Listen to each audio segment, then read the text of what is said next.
All right, we're here at the Roof Process Conference, and I am here with a celebrity, a local celebrity, a national celebrity, and I think you're relocating to Florida, right? Yeah, we're doing what we can to get out there as quickly as we can.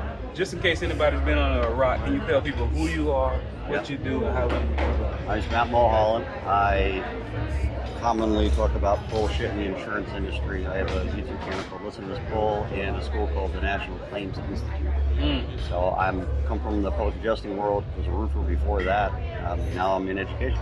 And the way I describe what you have done so successfully in Georgia is, it's like, are you familiar with Dragon Ball Z? It's like working in high gravity and working out. Does that make me a Super Saiyan? You are a Super Saiyan, sir. I'm imagining if you ever transform, your beard would turn into a fiery Well, it probably blonde. would. It probably won't come back after I come back. Do you feel like I feel that working in Georgia has made you a better adjuster than most people you encounter? I think so. That would be hard to actually prove, but Georgia's tough. It's really tough. So I like to say, and I've got some evidence of this, but I like to say that if you work in a state that has very little leverage and you grow up there, then you learn how to work the file to death as much as you can, way more than anybody else. So I think that made a big difference. It's like a boot camp for PAs.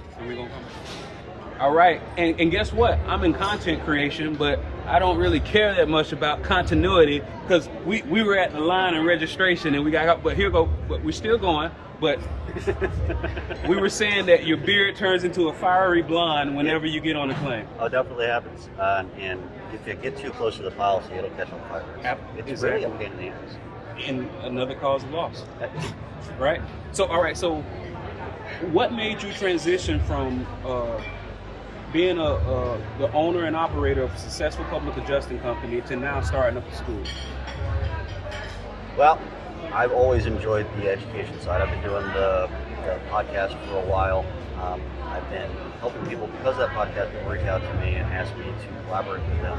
I've gone to different PA firms over the years and did minor trainings. Done the same thing for a lot of contractors. So it's something that I really enjoy.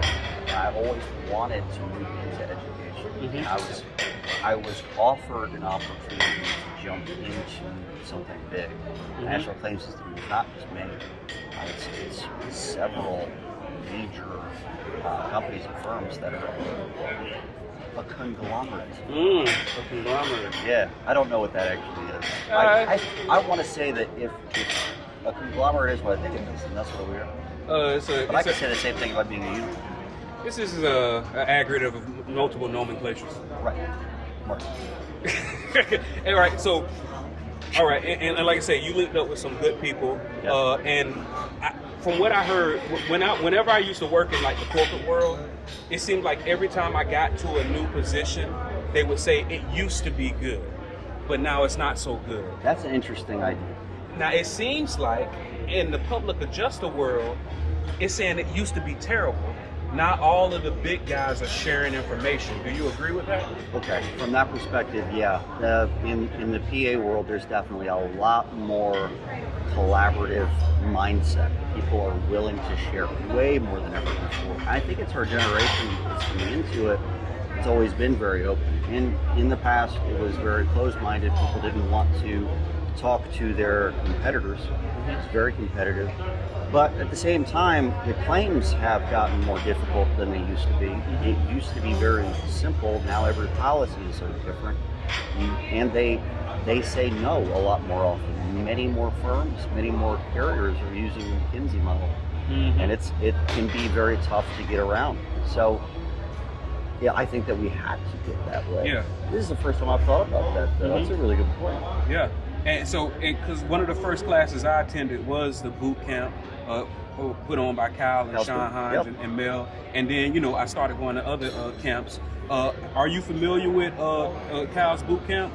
I'm familiar with it. I haven't been to it. Are you familiar with any other people that's been to it? I've talked to maybe 5 or so people that have been to it that were discussing the boot camp with me. Hey, how's it going? Yeah, great reception. So people get a lot out of those kind of things. you're going to pick up something no matter what you do. Yeah. If you're there to learn and you're not there to just blow off because your boss sent you out there, then most likely you're going to pick up a lot of stuff. Now, Cal knows his trade, especially in Texas. So. Oh yeah, and the way I see it is, even if you only pick up one thing, I've seen the classes that I've been seeing average anywhere from $500 to $2,000. Even if you don't learn a lot, if you learn one thing, that wins one play. Appreciate it for talking to me, man. I know we at registration and I stopped you. I think you were headed toward the food, or at least to groom your beard. I know they're both equally really as important. I'm worried that it's very flammable suddenly. I can't figure out why. Matt Mulholland, thank you so much for talking to me. Thanks, man. All right.